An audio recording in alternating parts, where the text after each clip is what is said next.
Hi, I'm Eric Lipton. And I'm Jonathan Ballou. We're from the Professional Ski Instructors of America National Alpine Team, and we're here today with SkyTechSport ski simulators to explain how we can take people who have never skied before and use this advanced technological equipment to introduce them to skiing. We are also going to show you how to use the SkyTechSport ski simulator to develop existing skiers' abilities up through advanced levels. When teaching students to use the simulator, you should remember some basic guidelines.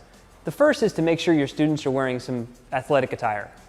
The second is to remember to take breaks because they will get tired. And thirdly, keep water and a towel nearby just for the guests' ease of use and comfort. Ski equipment and ski boots especially are foreign to those who have never tried them on. The first thing you want to do with the boots is to make sure that your students have them on the correct feet with the buckles on the outside. When they put their ski boots on, their boots will be a lot heavier than their normal shoes. They'll also limit range in the ankle joint. So you'll want to take some time to allow the student to walk around and get comfortable wearing ski boots if it's their first time. It's very important for the boot to fit snugly around the entire foot. So the first step with a student who's never skied before is to allow them some time on firm, solid ground to get used to the comfort of the ski boots. So you'd first ask them to just walk around your area, just to get used to walking in ski boots. They'll notice that there's some limited range of ankle flexion. So you're going to ask them to do some gentle flexing of the ankles forward and backward. You might then ask them to do some deep knee bends, so squatting up and down, flexing, extending all their joints. Then finally, some slight hops will allow them to feel pressure, release, and engage back on the ground. Now it's time to identify and highlight for the student the basic athletic stance he or she will need when using the simulators and ultimately when sliding on snow. So you notice the student has a very similar angle between the shin and the spine. Elbows are ahead of the torso and eyes are focused ahead. We generally call this a basic athletic stance. From a basic athletic stance, we are going to teach the skier to direct pressure from foot to foot. Step from one foot to the other with minimal movement of the torso, trying to keep the pelvis and shoulders as level as possible. Next, have the skier flex their ankle or dorsiflex onto the weighted foot, gently lifting the other foot in the air. Again, looking for the torso and pelvis and upper body to be stable as possible. We're now going to exaggerate the movement, and as they flex onto one foot, they're going to lift the other knee up.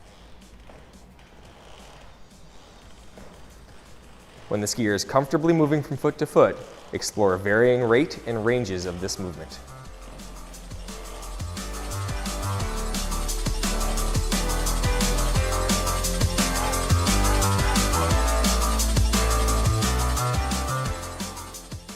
The skier will learn to control the angle of the edge or angle of the ski through movements of the lower body. We'll ask the skier to symmetrically tip both boot cuffs to the left and right. We're looking at the lower legs or boot cuffs stay parallel. The knees will move under the pelvis.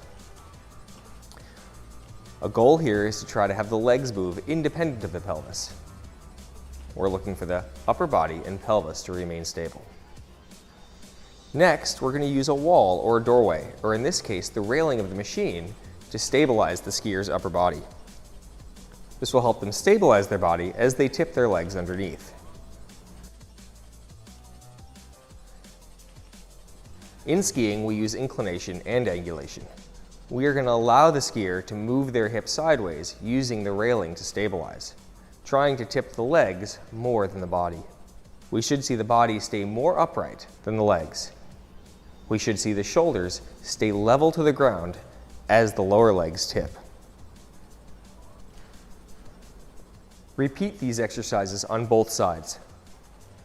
Throughout this exercise, emphasize awareness of muscular feelings in the lower legs, or the feelings that the feet are being tipped inside the ski boots to tip the skis to an edge.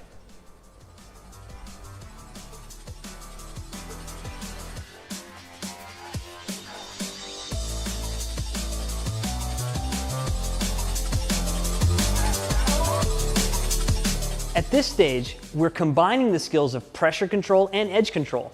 This is the final step for preparing the student to use the simulator. And I'm going to ask the skier to not only tip their skis on their edges, but also to pressure the outside ski more than the inside ski. This simulates the movements that we'll make on the machine and ultimately on snow. Here the skier tips into the turn and directs pressure to the outside ski. Some of the sensations that they'll feel are increased weight on the inside half of their outside foot or under the arch, while the inside unweighted leg gets shorter and moves toward the torso. We can practice this in both directions.